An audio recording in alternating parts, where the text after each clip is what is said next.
Bonsoir Afrique Média. Vous êtes les meilleurs. Oui, bonsoir monsieur, je suis le secrétaire. Bonsoir monsieur, Afrique Média.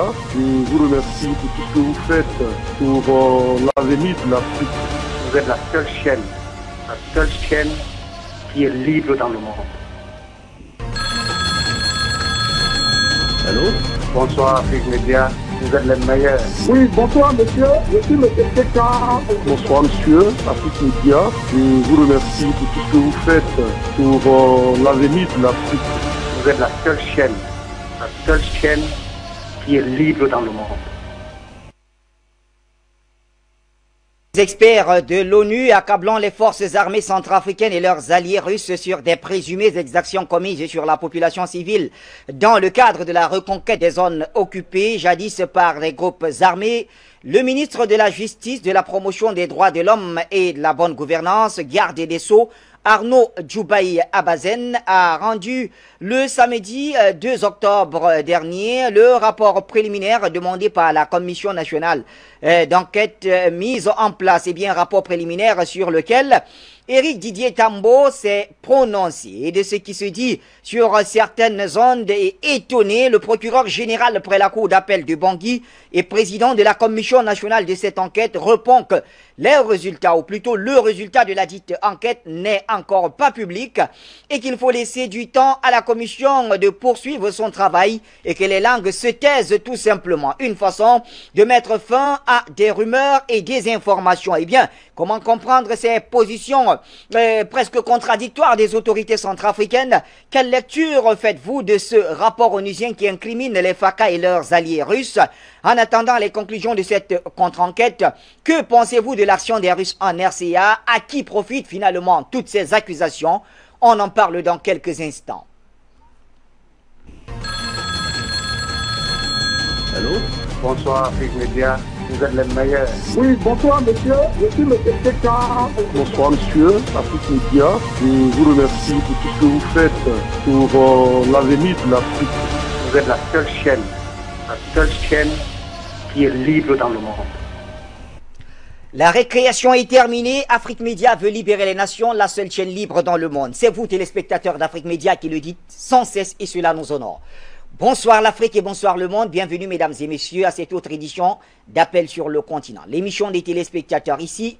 Vous avez la liberté de vous exprimer sans tabou du moment où ça reste dans le respect de tous ceux qui nous suivent. Vous savez, nous avons plus d'1 milliard de téléspectateurs qui nous suivent un peu partout dans le monde et cela nous honore comme toujours. Et pour parler de notre sujet ce soir, nous sommes avec notre géopoliticien attitré, Luc Michel, en duplex de Bruxelles. Luc Michel, bonsoir. Je voudrais tout d'abord m'excuser près des téléspectateurs, mais je ne suis avec vous que pour une demi-heure. On vient seulement de me prévenir il y a quelques minutes. Nous consacrer, Luc, je crois que ce sera suffisant pour que nos téléspectateurs comprennent tous les méandres de ce qui se passe aujourd'hui en République centrafricaine. Luc Michel, parle-nous de ce rapport. Écoutez, il faut tout d'abord comprendre que depuis plus d'1 an maintenant, il y a une campagne de fonds contre les Russes en RCA. Tout vient d'un livre édité par une ONG proche du Pentagone américain et des réseaux de Soros qui s'appelle The Free Russia Foundation.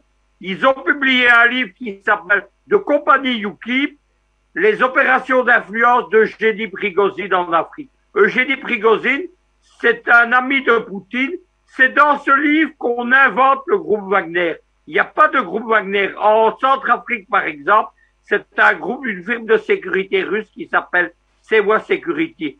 Dans ce livre, on accuse le soi-disant groupe Wagner d'être constitué de mercenaires, d'un empire minier et d'un réseau médiatique et d'influence. Et on dit qu'Afrique Média et moi-même, nous travaillons pour Eugénie Prigozhin. C'est donc la continuation de cette campagne qui depuis a été reprise par les officines françaises, notamment en Jeune Afrique, et un curieux site internet qui s'appelle Corbeau News, qui est consacré uniquement à médias mentir sur toit des rats.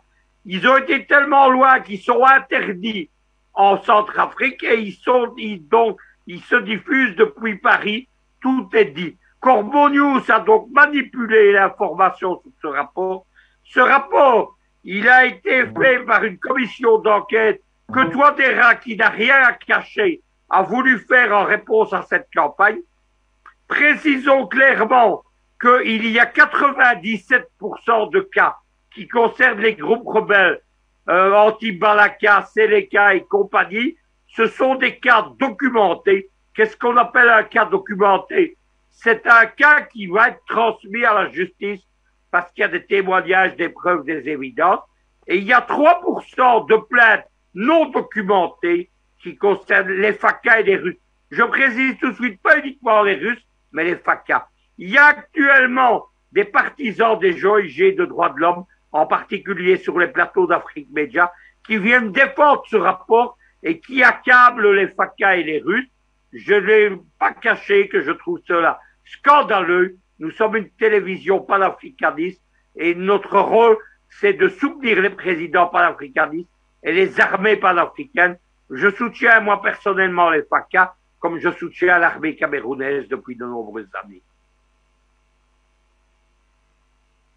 C'est un soutien aveugle, Luc Michel, puisqu'il y a quand même un rapport d'onusien et l'ONU dit cette fois-ci avoir choisi des experts indépendants pour produire ce rapport. Écoutez, les soi-disant experts indépendants, ce sont les experts des réseaux de Georges Soros. Ils ne sont absolument pas indépendants. Il y a en particulier une ONG centrale qui s'appelle Decentry. Decentry, c'est une curieuse ONG. Elle ne s'occupait que de Kabila en 2018. Elle s'occupait d'Omar El-Béchir en 2018-2019. Et maintenant, elle s'occupe uniquement de Touadéra.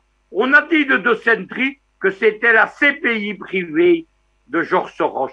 Elle est dirigée par l'acteur d'Hollywood et milliardaire Georges Clooney et sa femme Amal Clooney, qui est née Amal Nouladine.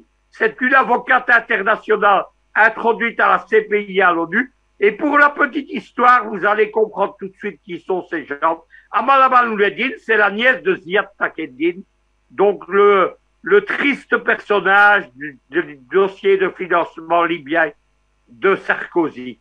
Amal Nouladine, elle infiltre la CPI depuis des années, alors que son oncle est le principal accusé dans l'affaire du financement libyen de Sarkozy. Elle avait réussi à être désignée comme avocate commise d'office par la CPI de Saïf al-Islam. Vous vous doutez comment elle l'a défendu. Et elle vient aujourd'hui d'être nommée toujours par le nouveau procureur de la CPI, qui est un citoyen britannique, ex-pakistanais, et il vient de la désigner en charge du dossier contre le Soudan, les généraux soudanais et Omar el-Béchir. On a donc quelqu'un qui est juge et parti. C'est la même chose en Centrafrique. Ce sont les mêmes milieux qui ont inventé le groupe Wagner, qui ont édité le livre dont je vous ai parlé, qui sont responsables d'un rapport édité il y a quelques mois par le Pentagone. C'est un rapport sur les opérations d'influence dans lequel, à nouveau, je suis cité Afrique Média également. Le rapport, il est financé par le Pentagone, donc le ministère de la Défense américain, et par le service secret de la marine américaine, le Naval Intelligence Service. Si vous appelez ça des experts indépendants, moi j'appelle ça des experts vendus, des experts achetés, des experts partiaux. Maintenant, il ne faut pas être aveugle. Il faut dire quelque chose, c'est que, contrairement aux mercenaires français ou américains, les firmes de sécurité russes, elles exercent leurs activités, il y en a 11, sur la supervision du grand état-major russe. Elles sont d'ailleurs la réponse à la privatisation de la guerre depuis les guerres de Yougoslavie en 1990, en Irak et en Afghanistan, en Syrie et en Afrique par le Pentagone et le Quai d'Orsay. Et maintenant, donc, ces gens sont surveillés. Ces gens ne sont pas des soudards. Il n'y a pas d'exemption. Il faut quand même citer quelque chose. C'est que, à chaque fois qu'il y a de grandes manifestations, la population descend massivement dans les rues de Bangui et d'autres villes pour affirmer son soutien aux paramilitaires russes. Les Centrafricains savent parfaitement que les Russes les ont libérés, justement, des voyous, des criminels, des assassins, des groupes rebelles. Il faut encore dire quelque chose, c'est que ces groupes rebelles, eux, sont poursuivis par la CPI, qui n'a pas su faire autrement. En particulier, il y a un mandat d'amener international contre Bozizé pour des exactions commises par ces milices anti-Balaka. Il y a des incendies de villages, des viols de masse, il y a des crimes. Il faut dire quelque chose, c'est que c'est la France qui a protégé Bozizé, qui a empêché qu'on exécute ce mandat d'amener. Voilà donc la situation. Il faut arrêter avec ce flot de propagande et il faut arrêter avec ces curieux Africains qui se disent panafricanistes et qui en même temps accaparent les armées africaines. Et qui nous permettent d'ailleurs d'accueillir, pourquoi pas, le plus centrafricain des Africains qui passent sur nos plateaux. C'est bien sûr Jules Ndiaoui qui est avec nous. Jules Ndiaoui, bien le bonsoir. Merci d'être avec nous. Bonsoir Bachir, bonsoir à toute l'Afrique qui nous regarde, bonsoir aux téléspectateurs d'Afrique Média. Jules Ndiaoui, ce rapport onusien qui incrimine les forces armées centrafricaines, FACA, et leurs alliés russes, comment vous analysez tout cela? Oui Bachir, c'est des faits, hein, c'est des faits que Louis Michel vient de décrire là, mais vous savez que depuis bientôt 2 ans, il y a une structuration qui est mise sur pied pour déstabiliser les institutions centrafricaines. Nous sortons d'une crise au mois de décembre, post-électorale du mois de décembre, avec la CPC qui a reçu beaucoup de soutien de certaines forces exogènes. Donc, ça ne nous surprend pas. Nous, au niveau de la RCA, nous sommes préparés. Nous savons que des attaques, nous serons victimes des attaques juste à ce que le monde prenne conscience de ce qui est des forces exogènes qui ne veulent pas le développement, qui ne veulent pas la stabilité de la RCA. Donc, est-ce que vous considérez le rapport de l'ONU comme une énième attaque? On s'attendait à ce que ce rapport condamne la CPC et mette en exergue les chefs, les patrons, les commanditaires, les sanguinaires et assassins de la CPC. Mais malheureusement, ce rapport, bien que ayant indexé quelques gens de la CPC, s'attarde sur des soi-disant crimes commis par les forces alliées. Alors, moi, je veux bien comprendre... Et les FACA également. Oui, les forces alliées, les FACA. Je veux bien comprendre la position de ceux-là qui ont rédigé ce rapport. Est-ce qu'ils auraient voulu qu'au mois de décembre, le président Touadéra croise les mains et laisse des bandits, des assassins, des mercenaires venir tuer, exécuter, commettre autant d'exactions sans que l'on ne réagisse? Non, il y a un problème. Il y a un problème. La RCA est un État souverain. La RCA est un pays comme tout autre pays. Certes, un pays pauvre, mais ça reste un État. Le président Touadéra a prêté serment. Il a pris l'engagement de protéger les populations centrafricaines. Mais dans le respect quand même des lois internationales. Dans le respect des lois internationales. Oui. Liées à la guerre. Liées à la guerre, bien sûr. Ouais. Lorsque des gens s'amènent du Soudan, du Tchad, du Sud-Soudan, traversent une frontière, exécutent, pillent, brûlent, tuent, violent, nous n'allons pas croiser les bras. Oui. L'État a pris ses responsabilités. Le président Touadéra a pris ses responsabilités. Il avait prêté serment de protéger le peuple sur une Bible et sur la Constitution. Et il a fait ce qui était de son rôle, de son devoir en tant que chef d'État pour protéger les populations centrafricaines. Aujourd'hui, on nous parle des exécutions, des exactions qui ne sont pas outillées. Il n'y a pas de preuves. Est-ce que l'orientation... Où sont les éléments de preuve, Bachir? Oui. Alors, est-ce que l'orientation de ce rapport qui incrimine beaucoup plus les FACA et leurs alliés ne relèverait pas aussi du fait que la RCA est quand même est un État signataire de tous ces engagements et notamment, j'insiste sur cette loi internationale qui encadre les guerres? Alors, contrairement aux rebelles qui ne sont pas tenus par ces lois. justement, Oui. les États qui prétendent être les amis de la RCA ne devraient même pas permettre que ce type de rapport se fasse dès lors que la RCA a été attaquée aux yeux et aux vues de tous. La solidarité internationale voudrait que ceux-là qui prétendent être des amis de la RCA se mobilisent autour de la RCA contre les bandits, contre des rebelles, contre des assassins, contre des voyous. Et c'est ce qui nous laisse croire qu'il y a un vaste complot international. Justement, nous ne comprenons pas pourquoi le monde, pourquoi l'international se fout du bon sens. Le bon sens voudrait que lorsqu'un État membre de l'ONU est attaqué par des bandits identifiés, des rebelles identifiés, parce que Bozizé traîne derrière lui un mandat d'arrêt de l'ONU. Et pourquoi ce mandat n'est pas exécuté? Bonne question. Bonne question. Pourquoi le mandat n'est pas exécuté? Je crois qu'il date de 2015. 2013-2014. 2014, voilà.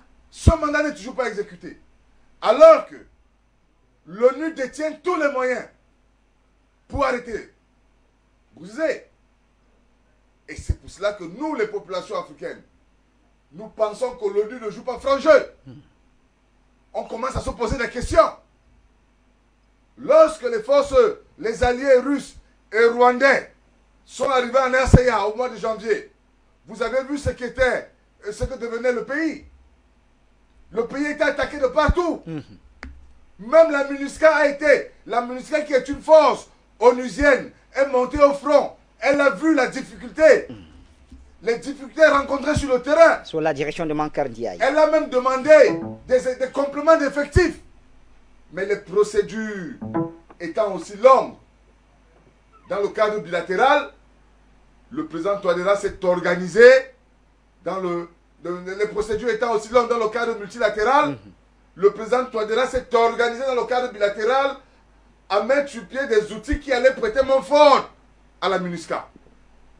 Et aujourd'hui, ces outils qui ont prêté main forte, qui ont aidé à sauver les institutions centrafricaines, sont pointés du doigt, sont décriés. On se demande, est-ce que le problème, c'est des exactions, ou alors le problème, c'est la Russie? Parce que là, il faut poser cette question. Le problème, c'est la rébellion qui attaque un État, ou alors le problème, c'est l'allié russe et rwandais qui vient au secours de l'État. Alors, je prends cette question justement, Jules Diaoui, pour la poser à Luc Michel, puisqu'on n'a que quelques minutes avec notre cher ami Luc. Luc, comment vous répondez justement à cette question que se pose Jules Diaoui? Le problème en RCA, est-ce que ce sont les exactions commises ou alors c'est la présence des Russes? RCA qui concerne les Russes. Vous avez vu qu'on commence à attaquer les FAMA au Mali et on attaque l'armée mozambicaine qui combat le terrorisme avec justement une firme de sécurité russe. Mais le problème est beaucoup plus général que celui de la RTA. C'est une campagne de fond qui est menée contre toutes les armées africaines qui combattent le terrorisme, le djihadisme et les sécessions. Ça a commencé au Cameroun en 2017. Rappelez-vous les rapports des ONG de Georges Soros. Toujours lui, encore lui. Tant que les Africains ne prendront pas conscience du danger que ce personnage représente pour l'Afrique, en particulier, ils ne comprennent rien. Eh bien, on a donc attaqué, à l'époque, c'était Human Rights Watch, si j'ai bon souvenir, Amnesty International et compagnie, qui attaquaient l'armée camerounaise pour l'opération antiterroriste dans le Nozo. Contre Boko Haram, on ne parlait pas encore des Amazoniens. Depuis, la campagne dure sans limite de temps. Il y avait d'ailleurs cette responsable qui avait été interviewée sur Afrique Media, qui s'appelait, si je me souviens, Allegrosi, qui est une des dirigeantes des relations publiques d'Amnesty International. Ensuite, toutes les armées africaines qui sont dans la situation ont été attaquées. Les FACA, les FAMA au Mali, bien entendu, l'armée nigérienne, l'armée tchadienne. Rappelons-nous de la campagne juste aux sorties de colère de Boama. Il y a 50 djihadistes qui se sont suicidés dans les prisons de Djamena. C'est quelque chose d'habituel. On a accusé Idriss Déby Itno à l'époque, il était encore en vie, de les avoir assassinés. Pour quelle raison est-ce qu'il aurait ramené des gens de nord-est à Djamena pour les tuer? Il l'aurait fait sur le front, évidemment. Et maintenant, l'armée la plus attaquée, c'est l'armée éthiopienne qui combat la sécession du Tigré. La sécession du Tigré qui est encadrée par les Américains, par les Français et par les Israéliens, dans le but de casser une fois de plus le régime panafricaniste du général Abiy Ahmed. Voilà ce qui se passe. Donc c'est une vague générale. C'est le désarmement moral des armées africaines qui double le désarmement matériel par l'embargo. Qu'est-ce que fait ce rapport en RCA? Il permet de prolonger l'embargo, justement, et il permet aux Russes de limiter leur action. Voilà, les Américains sont donc satisfaits, puisque leur objectif principal, c'est d'éjecter les Russes d'Afrique centrale. Il y a quelques jours, le 23 septembre, le général Towson, qui est le commandant de l'Africom, c'est un général américain, eh bien, il est allé à Bamako, lui, dire l'opposition de l'armée américaine à l'arrivée des firmes de sécurité russes au Mali. C'est le même problème partout, je le répète, mais il y a des aspects particuliers à la RCA qui tiennent au contexte historique et qui fait que la RCA tient dans cette vague de fond à un problème particulier. C'est le cas d'exemple. Si la Russie, évidemment, qui a déjà gagné en RCA, qui a reconquis 85% du territoire national, mais un terme au terrorisme, parce qu'aujourd'hui, la CPC, ce sont des groupes terroristes avec des cellules dormantes qui posent des mines, qui tuent, qui assassinent, avec l'appui de l'ONU d'ailleurs. Ça a été dénoncé il y a quelques semaines par un ministre centrafricain. On a trouvé dans des caches de la CPC terroriste, on a trouvé des armes, mais on a trouvé des rations alimentaires en grande quantité qui venaient du programme d'aide alimentaire de l'ONU qui double l'action en RCA de la MINUSCA. C'est tout cela qu'il faut comprendre. Maintenant, si les Russes font la même opération au Mali, évidemment, les pays vont suivre les uns après les autres. C'est la grande théorie des dominos. Les Américains, parce que c'est eux qui sont à la manœuvre, les Français, ils sont sur le déclin et sur la sortie. Les Américains sont paniqués des résultats que ça pourrait donner géopolitiquement. Merci pour ces précisions. Alors, Jules Diawé, est-ce que ce rapport aurait eu une quelconque influence dans la décision du gouvernement de rompre la coopération avec les Russes, notamment dans le domaine douanier? La RCA a cessé sa coopération. Non. Oui. Il faut qu'on explique les choses au peuple d'Afrique telles qu'elles se produisent. La question, elle est pertinente d'ailleurs. Vous savez, la RCA est ce programme d'ajustement structurel. Oui. Et c'est des outils du néocolonialisme, le FMI, la Banque mondiale, tous ces outils-là sont des outils du néocolonialisme. Et chaque fois qu'un État développe une technique qui puisse la permettre de s'affranchir de la tutelle néocolonialiste, on trouve toujours un mécanisme, un moyen ou une raison pour contraindre cet État à arrêter sa méthode. Alors, le problème, il était le suivant. Paris décide d'arrêter son appui budgétaire à la RCA. Oui. Un pays comme la RCA, cet appui budgétaire ne vaut rien comparativement à ce qui est 15 millions d'euros an. Ça ne vaut rien à côté de ce que les autres pays comme le Cameroun, le Tchad, le Congo, d'autres pays de la sous-région. Mais dans le cadre, dans la situation centrafricaine, c'est un souffle. Le pays est pauvre, très très pauvre, le pays est tombé. C'est un souffle. Et lorsque vous avez à planifier un montant X de dépenses mois, et que vous divisez les 15 millions de dollars par 12, ce qui va nous donner à peu près 2 à 3 millions de dollars par mois, ça n'est pas négligeable. Et donc, quand Paris prend la décision de suspendre cette aide, C'est parce que Paris connaît que l'économie centrafricaine est une économie qui ne produit presque rien. Et donc, puisque depuis 4 ans, le régime Touadéra refuse de se défaire des Russes, Paris commence par sanctionner. Paris suspend son aide. Entre-temps, la Banque mondiale, avec laquelle le FMI et la Banque mondiale qui sont sous programme avec la RCA, aussi commencent à traîner le pas sur leurs engagements. Bien que la RCA, bien que le gouvernement centrafricain ait eu à remplir toutes les conditions. Oui. Et ici, on a vu donc arriver une stratégie d'étranglement. Et donc, face à cette situation, le partenaire, un des partenaires de la RCA, qui est la Russie, a fait une analyse macroéconomique, a fait une analyse terrain et a constaté qu'il y avait beaucoup de pertes au niveau de la douane.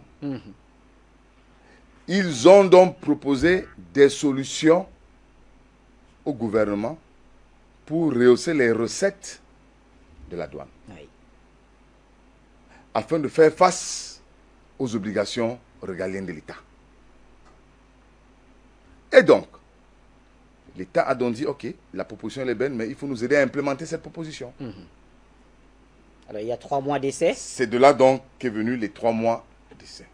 Et vous avez vu que depuis mars, avril, Ça allait plutôt bien. Paris ayant suspendu son aide, le président Touadéra a réussi quand même, s'est battu tant bien que mal à faire face aux obligations. Mais pourquoi changer l'équipe? Parce que, non, on n'a pas changé. Alors, pourquoi suspendre maintenant? On n'a pas, c'était normal, je vous explique. Oui, puisque le dernier communiqué C'était disait une période Oui. d'essai. Oui.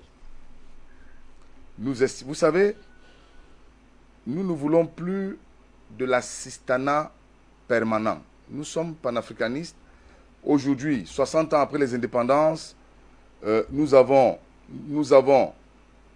l'expertise, le savoir-faire. Ce que nous demandons de nos partenaires, c'est l'accompagnement. Oui. Le gouvernement estime que, le ministre des Finances estime qu'après 90 jours ou 4 mois, les partenaires russes ont eu le temps de montrer, d'apporter l'expertise aux douaniers centrafricains qui doivent reprendre le relais. Nous allons observer pendant une période de 3 mois ou de 4 mois comment est-ce que les douaniers centrafricains, les fonctionnaires des finances centrafricains vont continuer à appliquer les recettes et les méthodes et les techniques issues de la coopération économique avec la Russie. Voilà, non. Le gouvernement n'a pas chassé les Russes. Non. C'est faux. Ça, c'est la communication de RFI. Ça, c'est la communication de RFI qui a pour objectif de créer des tensions entre les Russes et le gouvernement centrafricain et le peuple centrafricain. Il n'y a pas de tension à créer. C'est de commun accord. Une période était arrêtée. Les transferts de connaissances et de techniques ont été faits par les experts russes. Nous allons laisser le temps aux experts, aux fonctionnaires des finances, oui, de faire eux-mêmes par eux-mêmes ce qu'ils ont appris des Russes. Et nous allons évaluer. Nous allons évaluer si, pendant les 4 mois, les recettes douanières ont augmenté de 30 ou 40%. Pendant que les Russes étaient là, après leur départ et après le transfert de connaissances, de compétences et de la technique de contrôle aux fonctionnaires centrafricains, nous allons évaluer ce qui ressortira aussi dans la même période. Voilà, c'est tout. Très bien. Donc, il n'y a pas de problème entre les Russes et la RCA. Il n'y a aucun problème dans la coopération russo-centrafricaine. Merci Jules Diaoui. Luc Michel, alors je me retourne vers vous, justement, pour revenir un tout petit peu sur le rapport, puisque c'est le sujet principal, le rapport onusien. Le 1er octobre, le ministre de la Justice, Adjouba Yabazen, a semblé reconnaître à demi-mot quand même la responsabilité des FACA et de leurs alliés russes dans ce qui était présenté comme des exactions commises. Écoutez, il y a 3% de cas non documentés, c'est-à-dire qui ne s'appuient pas sur des témoignages permettant d'aller en justice. Il y a 97% des cas qui concernent les groupes rebelles. Tout est dit. Mais moi, je voudrais revenir sur la question de la douane, parce qu'effectivement, c'est un des points d'accrochage des campagnes contre actuellement le gouvernement de Touadéra. Le téléspectateur doit comprendre quelque chose, c'est que la Centrafrique, ce n'est pas un État totalement souverain, c'est un État qui a une souveraineté limitée, qui est sous la surveillance du Conseil de sécurité des Nations Unies depuis 2013, et notamment qui n'a pas la maîtrise de sa souveraineté, c'est l'embargo sur les armes, qui n'a pas la maîtrise de son économie, c'est l'embargo sur les biens.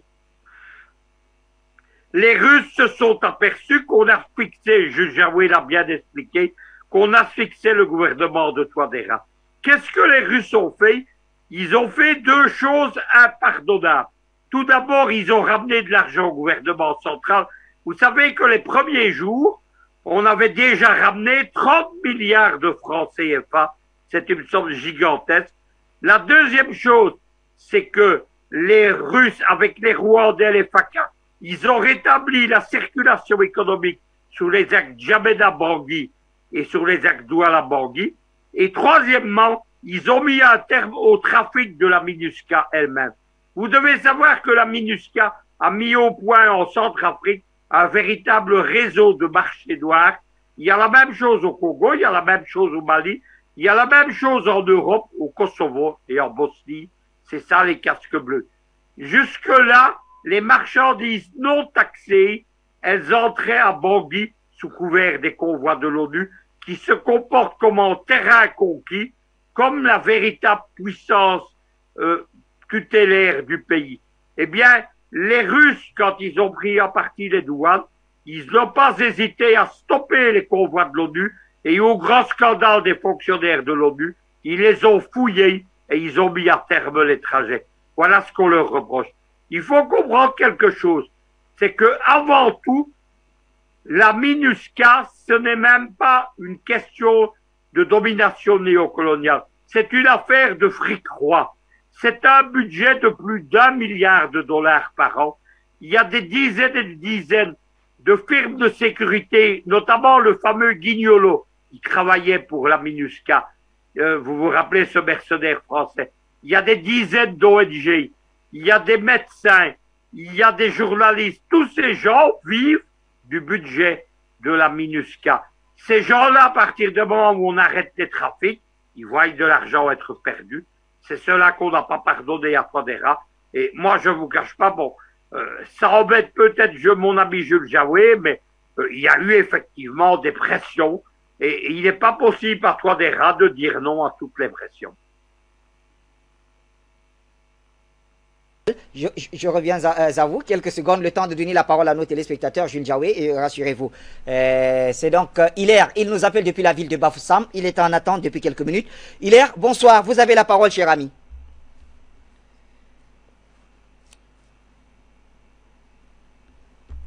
Oui, bonsoir, Mohamed Béchti là-dedans. J'ai dit bonsoir comme ça là à notre grand professeur Luc Michel. C'est moi qui l'appelle professeur parce que je sais ce que Luc Michel déploie pour pouvoir nous expliquer ce que c'est que la géopolitique à travers le monde entier. Je profite comme ça pour saluer Putin Jaoué sur le plateau et je lui dis merci pour les informations que lui est en train de nous rapporter de manière fraîche de la RCA. Alors, Mohamed Béchir, là-dedans, nous ne pouvons rien attendre de l'ONU. Parce que l'ONU, c'est ce machin qui a été mis en place pour pouvoir acter la colonisation de l'Afrique. Vous avez vu, depuis que les Français ont été là-bas à la République centrafricaine, ils n'ont jamais pondu un rapport tel qu'ils sont en train de pondre sur la Russie.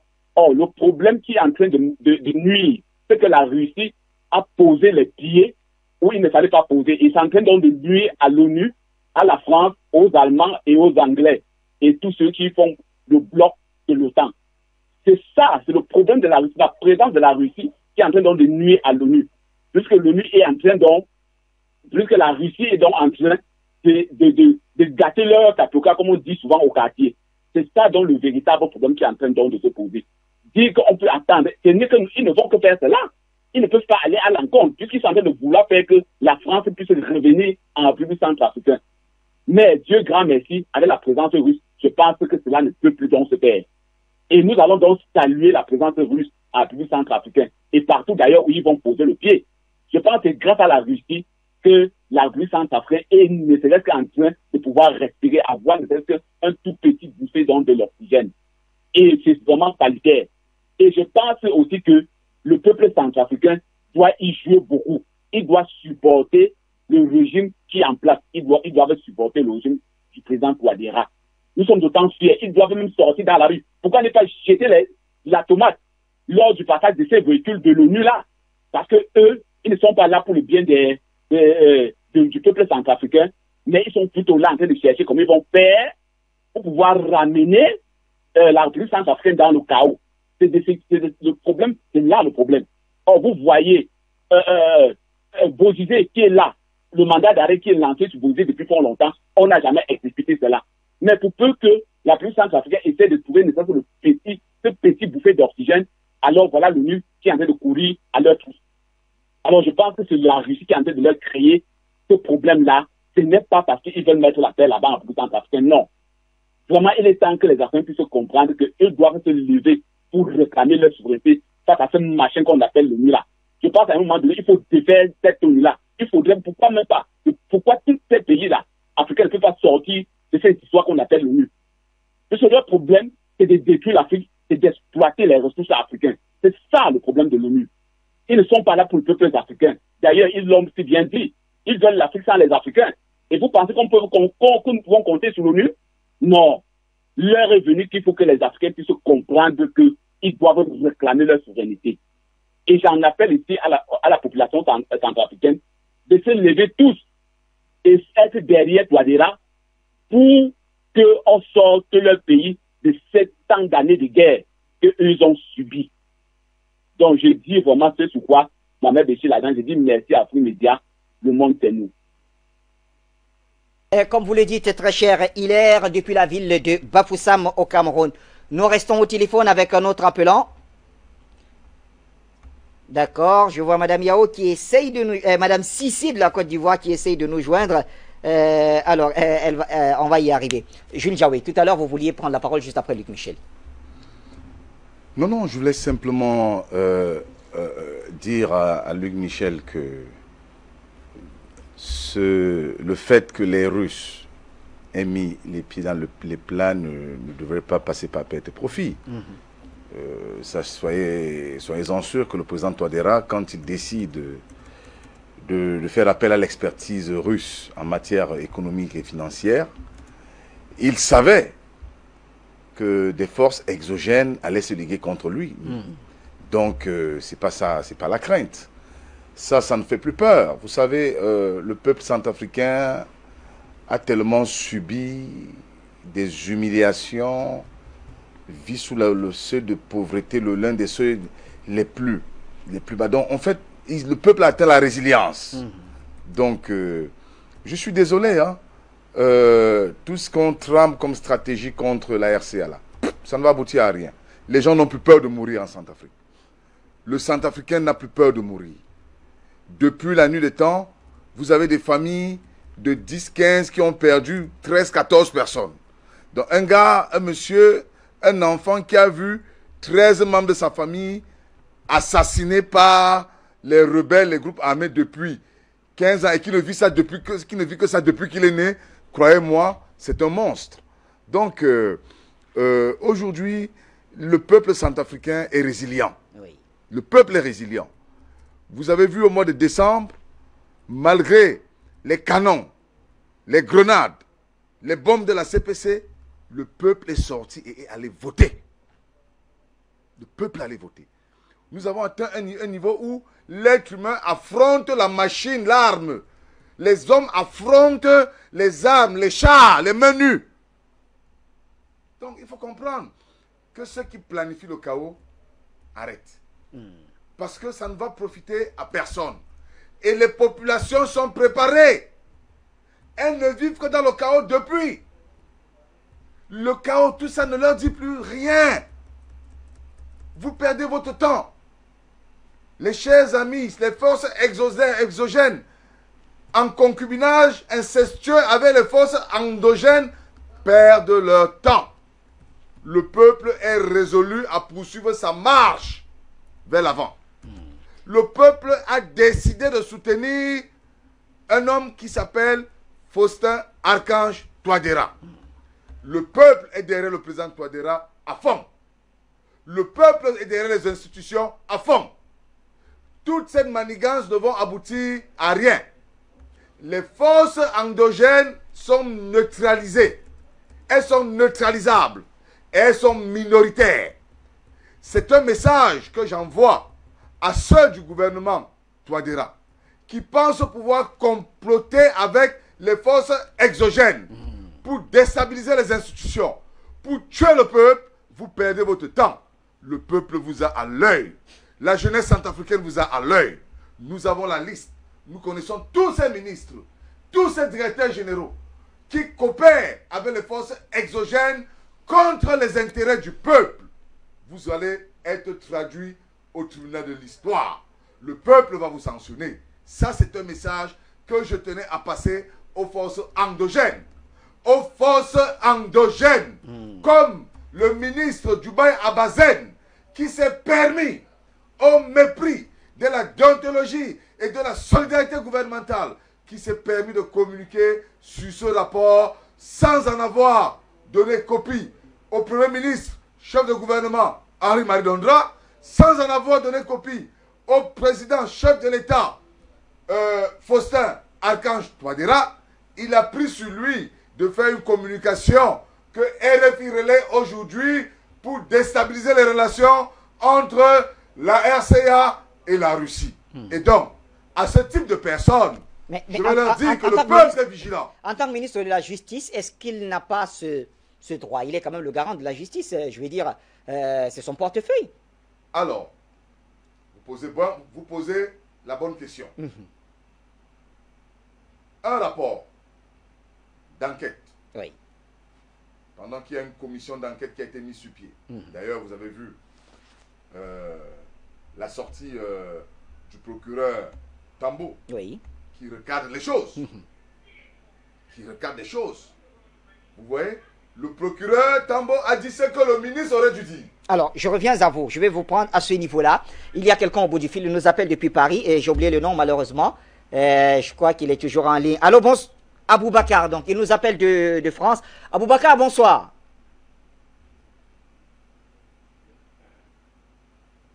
Oui, allô? Oui, Aboubacar, bonsoir, on vous écoute. Oui, bonsoir. Oui, bonsoir, Bachir. J'appelle depuis la France. Bonsoir, mon frère Jeune Jaoué.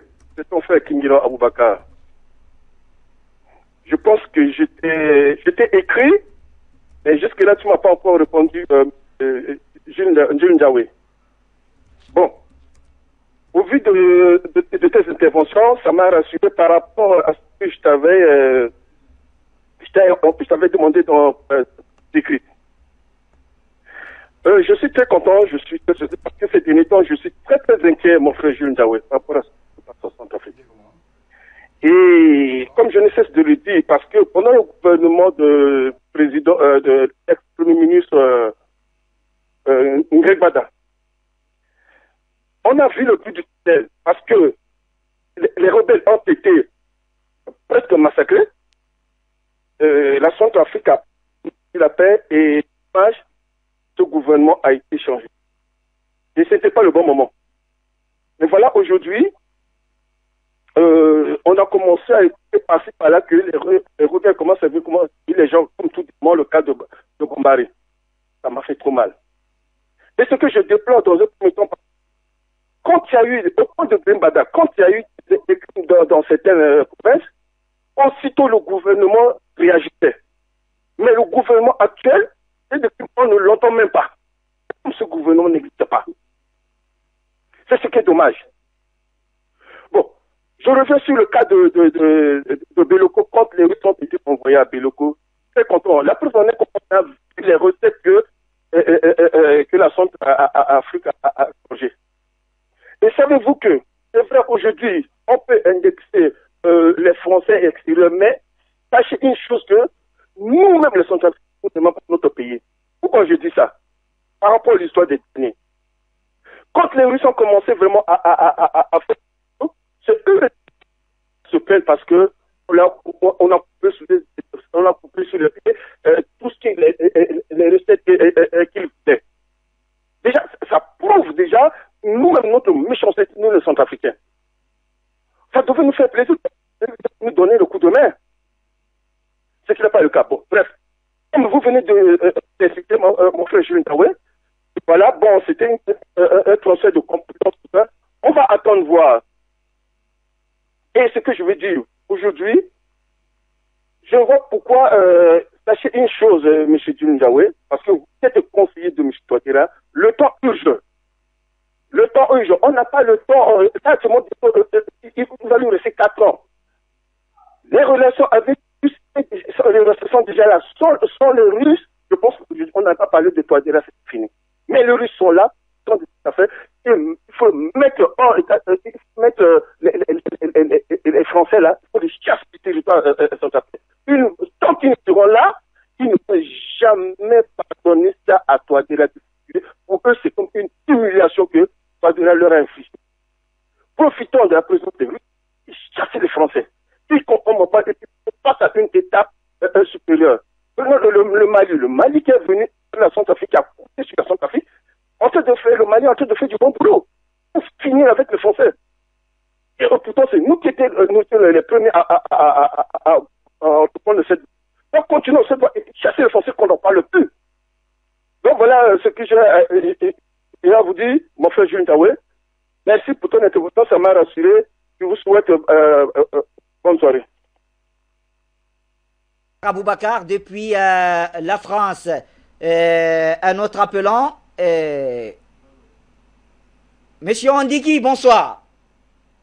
Monsieur Bachir, bonsoir Afrimédia, que Dieu bénisse Afrimédia, que Dieu bénisse l'Afrique.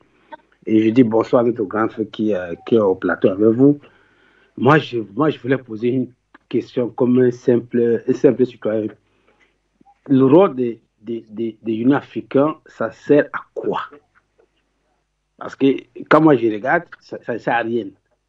Donc pour moi, il faut enlever cette histoire de la pays africain parce qu'il ne sert à rien. Le continent africain appartient aux Africains. Comment on va me dire que les autres qui quittent pour venir résoudre le problème en Afrique, on parle qu'on a un pays Union africain qui doit regarder le problème des Africains. Ça veut dire que ça ne sert à rien. Parce que l'Afrique est tellement forte que nos problèmes doivent être gérés. On n'a pas besoin que les gens viennent gérer nos problèmes. Si l'Union africaine était forte, c'est que le problème de beaucoup de pays africains sont résolus. C'est qu'on a un armée africain qu'à chaque fois qu'il y a un problème, l'armée africaine intervient. Ça ne sert à rien. Ça veut dire qu'il faut qu'on dise que ça ne sert à rien. C'est le nom qu'on a mis là, un nom qu'on a mis là, et quoi, en plus, il est sponsorisé par l'Union européenne. Donc, cette histoire, il faut qu'on enlève ce nom, ça n'existe plus, pour qu'on sait que, OK, l'Africain, chaque pays, un partenaire pour venir soutenir. Moi, c'est mon point de vue. Et moi, je voulais dire au peuple centrafricain de tenir bon, parce que l'Afrique, je dis toujours l'Afrique, c'était le départ. L'Afrique, c'est la fin. C'est-à-dire que tout le monde va tourner, l'Afrique va rester.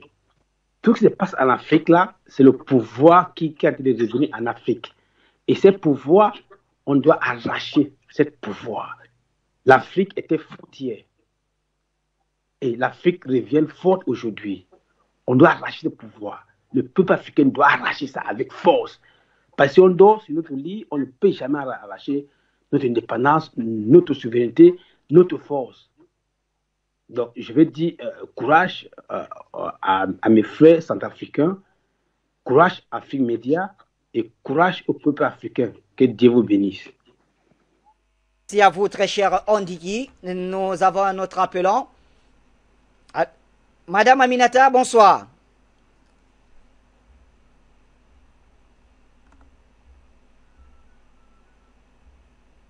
Je peux? Vous êtes en direct, Madame Aminata, on vous écoute.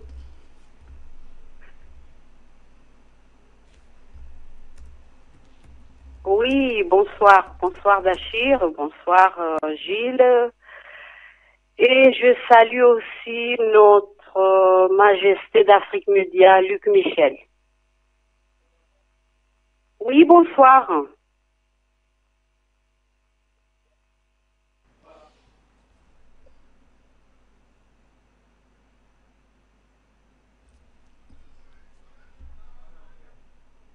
Et je salue aussi notre Majesté d'Afrique Média, Luc Michel. Gilles, je comprends pas. Les choses sont très lentes, mon frère. Et en Centrafrique. Et en même temps, il faut peut-être nettoyer quelques-uns, ou comme on dit en français, parce qu'il y a pas mal de brebis galeuses là-bas dans le gouvernement. On ne comprend pas, nous les panafricanistes, tout est lent. On comprend pas. Qu'est-ce qui se passe, Gilles, là-bas en Centrafrique? Vous êtes là-bas, vous êtes conseiller du président. On comprend pas. C'est vraiment, on est un peu frustrés. Nous, on pensait que les choses vont aller rapidement, mais là, il n'y a rien. Bon, allez, bonne soirée. Et Afrique Média, le monde, c'est nous.